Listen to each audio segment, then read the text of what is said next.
இல்லைன்னா நான் இப்படி ஆயிருக்க முடியாது, இந்த பிரச்சனைக்கு இதுதான் காரணம்லாம் நீங்க சொல்லலாம்.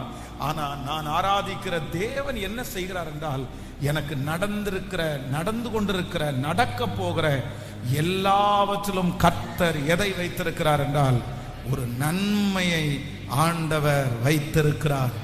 கண்டிப்பா அதுல ஒரு நல்லது இருக்கு சிஸ்டர், பிரதர், நிச்சயமா அதுல ஒரு நல்லது இருக்கு. இன்றைக்கு உங்களுடைய பார்வைக்கு ஒருவேளை கர்த்தர் இப்படிப்பட்டிருக்கிற தீமையை எனக்கு அனுமதிச்சிருக்கவே கூடாது, நான் என்ன பண்ணுவேன், எப்படி இதை கடந்து போவேன். ஆனா நீங்க கொஞ்சம் வருஷம் தாண்டி, சில நாட்கள் தாண்டி, நீங்க நிறைய பேர் சொல்லுகிற சாட்சி என்ன அப்படின்னா, அன்னைக்கு இது நடந்ததுனாலதான் இந்த காரியத்தை கர்த்தர் எனக்கு வெற்றியாய் மாற்றி இருக்கிறார்.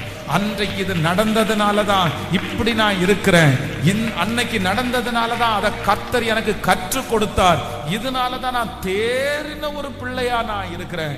சோ என்னுடைய வாழ்க்கையிலே நடந்தது எல்லாம் எதற்காக தான்? நன்மைக்காகவே. தீமைகளை நன்மையாய் மாற்றுகிற ஆண்டவர் நம்மோடு கூட இருக்கிறார், அது நன்மைக்காகவே. தானியேலுக்கு அப்படிப்பட்டிருக்கிற சிங்க கெபி வந்ததுனாலதான் அவனுடைய வாழ்க்கையிலே சாட்சியாய் மாறினது. தாவீது சிங்கங்களுடைய கெபியிலே தங்கி இருந்தது நன்மைக்காக மாறினது. அவனுக்கு ஒரு எதிர்ப்பு எழும்பினது நன்மைக்காகவே மாறினது. எல்லாருடைய கண்ணிலையும் தீமையாய் தெரிந்தாலும் ஆண்டவர் அதை என்ன பண்றாருன்னா, அதுலயும் ஆண்டவர் ஒரு அழகான நன்மையை கர்த்தர் வைத்திருந்தார். கைகளை அசைத்து ஒரு ஹல்லேலூயா.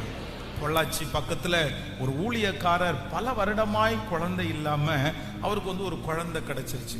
அப்ப அந்த ஊழியக்காரருடைய மனைவி 9வது மாசத்துல இருக்கும்போது திடீரென்று ஒரு வயிற்றுல, அப்பதான் டெஸ்ட் பண்ணிட்டு வர்றாங்க, திடீர்னு வயிறு வலி ரொம்ப அதிகமாகி மறுபடியும் ஹாஸ்பிட்டலுக்கு போனா இம்மீடியட்டா ஆபரேஷன் பண்ணணும்னு சொல்லிட்டாங்க. டாக்டர் சொல்லிட்டாங்க, பரவாயில்ல 9 months ஆயிடுச்சு, குழந்தை நல்ல growth இருக்கும், ஒன்னும் உங்களுக்கு பிரச்சனை இல்லைன்னா ஆபரேஷன் பண்ணுனா, அவங்க ஆபரேஷன் பண்ணுகிற சில நிமிடங்களுக்குள்ளேயே குழந்தை உள்ள இறந்துருச்சு. அப்படியே பிறக்கும் போது 9 மாதம், பல வருடமாய் குழந்தை பாக்கியம் இல்லாம அந்த குழந்தை பாக்கியம் கிடைச்சிருக்கு. 9 மாதம் சுமந்து பேர் செலக்ட் பண்ணிட்டாங்க, குழந்தைக்கு துணி வாங்கி வச்சுட்டாங்க, எல்லா பக்கத்துலயும் சொல்லியாச்சு. எல்லாம் பண்ணினாலும் குழந்தை அப்படியே இறந்து பிறந்துருச்சு. ஐயோ, ரொம்ப துக்கமானது. அந்த குழந்தைய கொண்டு போய் அவர் அடக்கம் பண்ணிட்டு வந்துட்டு தன்னுடைய வேதத்தை எடுத்து மடிச்சு ஒரு மேல அலமாரியில வச்சு ஏசப்பாட்ட ஜெபம் பண்ணாராமா, நான் இனி இந்த பைபிளை எடுக்க மாட்டேன், நான் இனி இந்த பைபிளை தூக்க மாட்டேன்,